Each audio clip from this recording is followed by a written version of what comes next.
Hello, welcome to the Michael Coren Show, and it's a Thursday, and Tuesdays and Thursdays we do whatever we want to do. So Monday, Wednesday, Friday we have these set panels, and we debate all the major issues.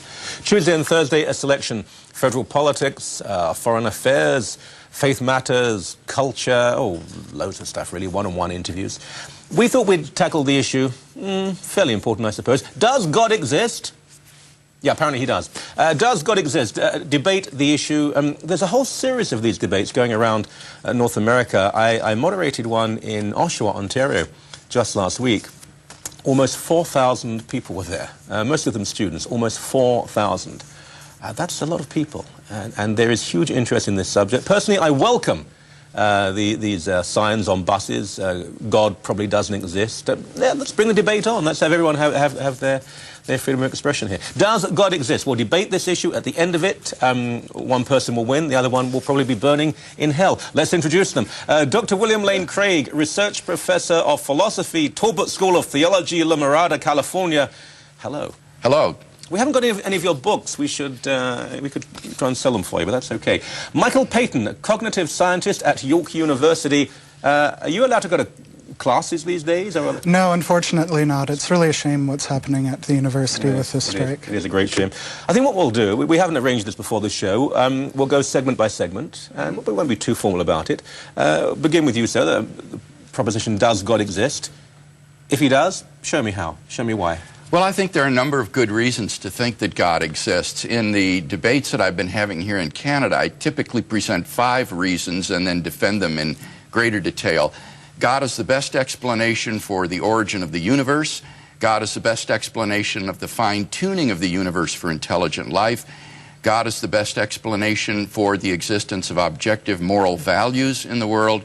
God is the best explanation for the historical facts concerning the life, death, and resurrection of Jesus of Nazareth, and God can be immediately known and experienced. And on that basis, I think it's rational to conclude that God exists. There are no alternative explanations as to why we exist, how we exist, and how the world began? Certainly there are alternative explanations, and I don't mean to suggest that atheism is irrational or anything of that sort, but I'm suggesting that the best explanation, the more plausible one, is the one that I defend.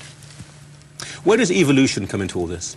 It doesn't come into any of the arguments that I present, because the second argument I give, the design argument, doesn't concern the origin of biological complexity. It concerns the remarkable fine-tuning of the initial conditions of the universe given in the Big Bang that scientists have only begun to discover within the last 40 years or so.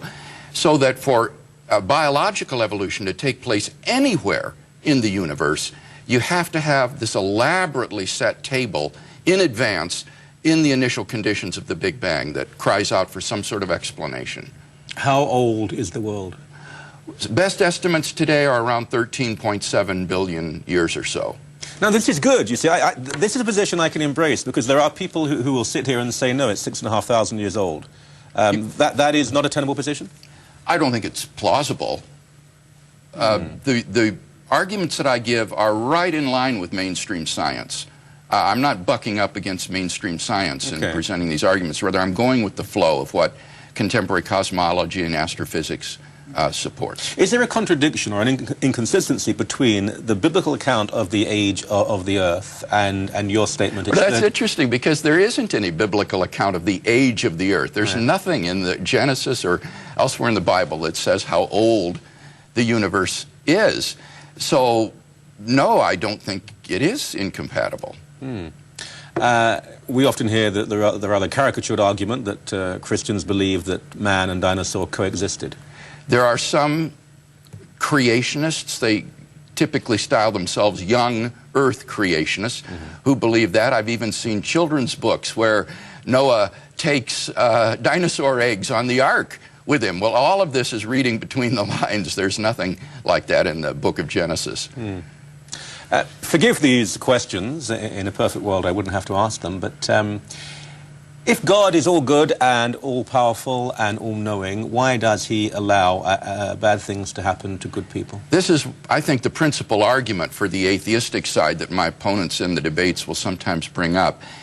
And I think that there's a couple of ways to respond to this. First, we need to understand what the atheist is claiming here. Is he arguing that God and suffering are logically incompatible with each other? If he is, then he needs to show that there's some sort of implicit contradiction there, because there's no explicit contradiction.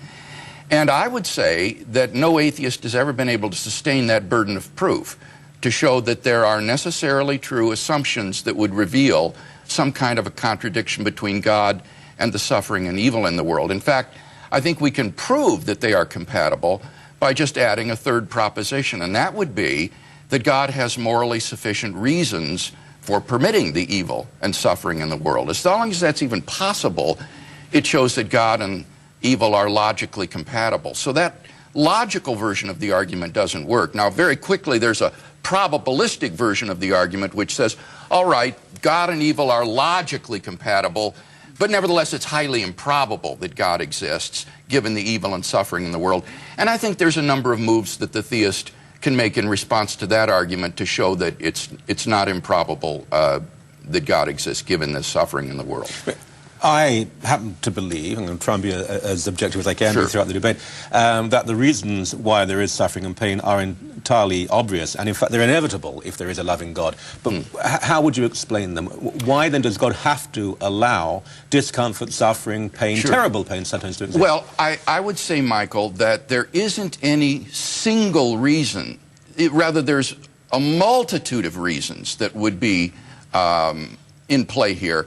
One would be that God wants to create a world of free creatures who can become responsible moral agents and mature persons.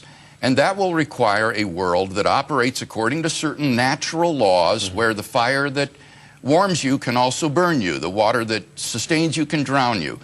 And it would require the ability of these creatures to do morally evil acts. And so creating that sort of an arena, I think, is going to allow the possibility of natural suffering and moral evil to occur.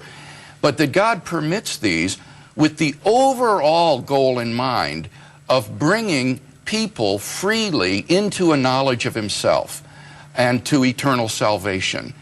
And the goal of human life is not happiness in this life. We are not God's pets. His goal is not to create a nice terrarium here for his human pets. Rather, it is to bring persons into communion with himself forever, freely. And in order to do that, it's not at all implausible that a world suffused with natural and moral evil would be the correlative of that. Okay.